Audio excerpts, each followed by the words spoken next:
সুপ্রিয় দর্শক, আসসালামু আলাইকুম। রিফা রান্নার রেসিপি থেকে সবাইকে স্বাগতম।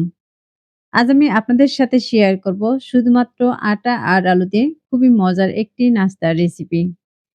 বিকেলে ঝটপট কিছু বানাতে চাইলে রেসিপিটি একবার ট্রাই করতে পারেন।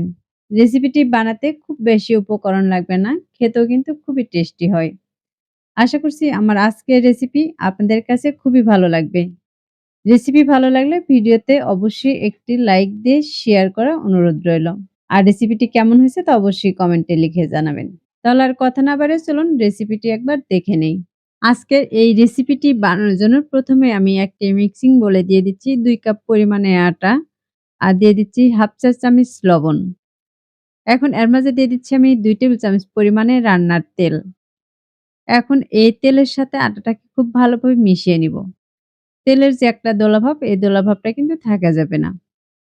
আমি এই আটাটা কিন্তু খুব ভালোভাবে মিশিয়ে নিয়েছি। আর মেশানোর পর দেখতেই পাচ্ছেন তেল আর আটাটা কিন্তু খুব সুন্দরভাবে মেশানো হয়ে গেছে।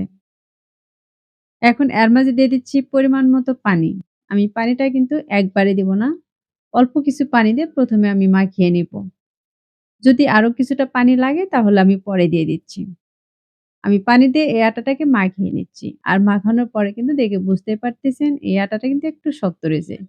যে কারণে এর মাঝে কিন্তু আর আমি সামান্য পরিমাণে পানি দিয়ে দিছি। এবার পানি দিয়ে আবারও আমি এই ডোটাকে মাখিয়ে নিচ্ছি। এটা মাখানোর পর দেখতে পাচ্ছেন খুবই সফট একটা ডো তৈরি করে নিয়েছি। আমরা রেগুলার যে আটার রুটি বা পরোটা বানাই সেরকমই একটি ডো তৈরি করে নিয়েছি। আমার এই ডোটা রেডি হয়ে গেছে। এখন এটাকে ঢাকনা দিয়ে ঢেকে সাইডে রেখে দিচ্ছি। আর এই নাস্তাটির জন্য আমি একটি পুর রেডি করে নিব। তার জন্য ফ্রাই প্যানে দিয়ে দিচ্ছি ২ টেবিল চামচ পরিমাণে রান্নার তেল আর কিছুটা আস্ত জিরা। জিরাটাকে কয়েক সেকেন্ডের মতো ভেজে নিয়েছি। এখন এর মাঝে দিয়ে দিচ্ছি আমি ২ টি পেঁয়াজ কুচি। পেঁয়াজটাকে আমি তেলের সাথে নেড়েচেড়ে ১ মিনিটের মতো ভেজে নিব। আমি পেঁয়াজটাকে ১ মিনিটের মতো ভেজে নিয়েছি। এখন এর মাঝে দিয়ে দিচ্ছি ৩-৪ টি কাঁচামরিচ কুচি। আর দিয়ে দিচ্ছি ২ টি আলু কুচি। দিয়ে দিচ্ছি ২ টি টমেটো কুচি। এখন সবগুলোকে আবারও তেলের সাথে আমি ভেজে নিচ্ছি। এখন এর মাঝে দিয়ে দিচ্ছি আমি স্বাদমতো লবণ বা ১/২ চা চামচ লবণ। দিয়ে দিচ্ছি ১/৪ চা চামচ হলুদের গুঁড়া আর ধনিয়া গুঁড়ো দিয়ে দিচ্ছি ১/২ চা চামচ। দিয়ে দিচ্ছি ভাজা মসলার গুঁড়া ১/৪ চা চামচ। আর দিয়ে দিচ্ছি ১/২ চা চামচ মরিচের গুঁড়া। এখন এই মসলা আর আলুগুলোকে আমি ভালোভাবে মিশিয়ে নিব।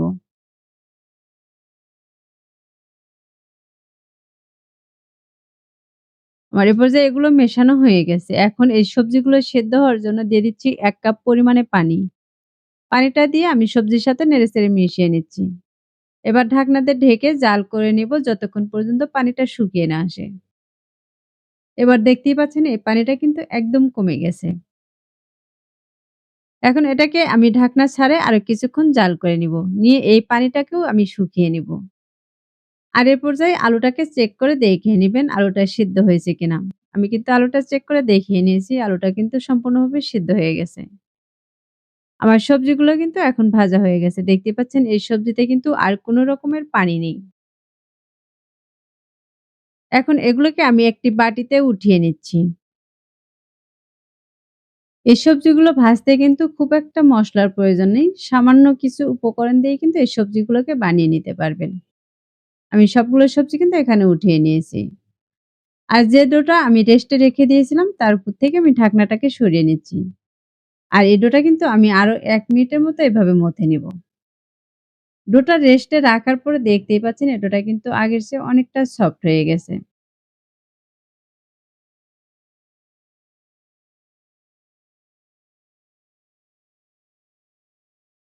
আমি ডোটাকে কিছুক্ষণ মথে নিয়েছি আর এখান থেকে এখন আমি ছোট, ছোট করে লেচি কেটে নিব। এই নাস্তাগুলো যদি ছোট করে বানাতে যান তাহলে লেচিগুলো কিন্তু আরো ছোট করে নিতে পারেন।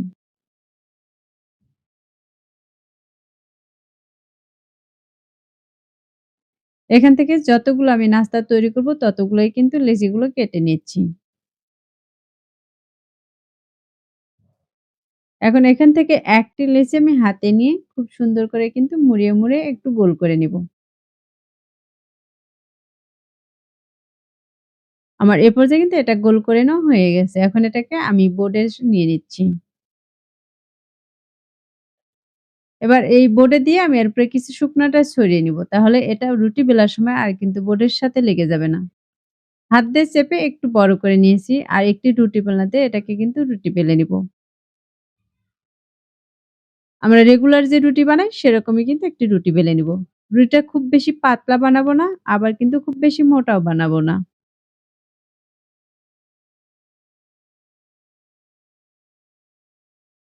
দেখতে পাচ্ছেন আমি রুটিটা কিন্তু খুব বড় করে বেলে নিয়েছি। এখন আমি যে সবজিটা ভেজে রেখে দিয়েছিলাম সেখান থেকে কিছুটা পরিমাণে দিয়ে দিচ্ছি। আমি কতটুকু সবজি দিয়েছি তা কিন্তু দেখে বুঝতেই পারতেছেন। এবার আমি সাইড দিয়ে একটু পানি লাগিয়ে নিচ্ছি।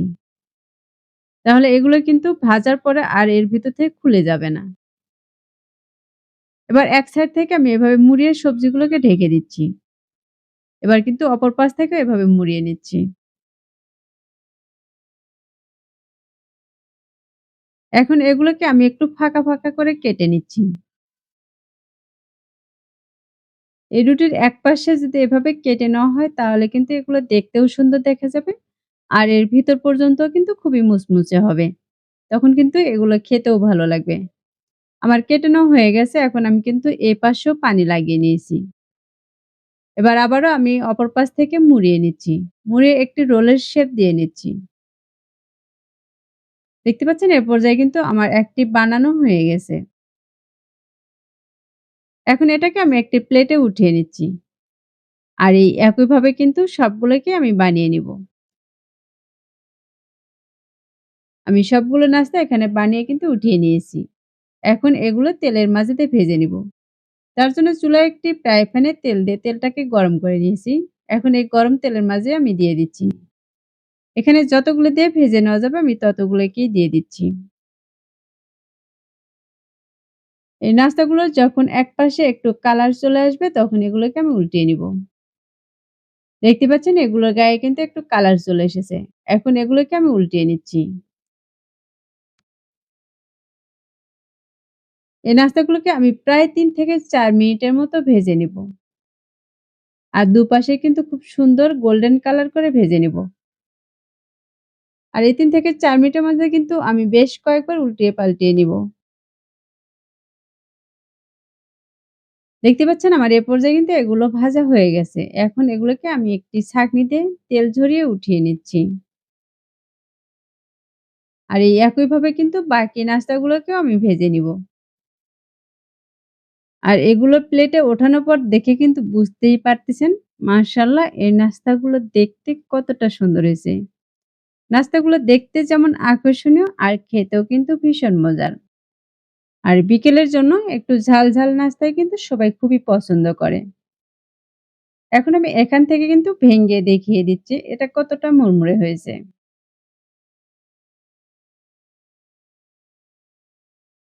এটা ভাঙ্গার পর দেখে কিন্তু বুঝতেই পারতেছেন এটা কতটুকু মুড়মুড়ে হয়েছে। খুব সহজেই কিন্তু এটা ভেঙে গেছে। আশা করছি প্রতিদিনের মতো আমার আজকের এই নাস্তার রেসিপিটিও আপনাদের কাছে খুবই ভালো লেগেছে আর সহজে লেগেছে। রেসিপিটি ভালো লাগলে ভিডিওতে অবশ্যই একটি লাইক দিয়ে শেয়ার করার অনুরোধ রইল। আর রেসিপিটি কেমন হয়েছে তা অবশ্যই কমেন্টে লিখে জানাবেন। আমার চ্যানেলটি এখনো সাবস্ক্রাইব করে না থাকলে চ্যানেলটি সাবস্ক্রাইব করার অনুরোধ রইল। আজকের মতো এখানেই বিদায় নিচ্ছি। আল্লাহ হাফেজ।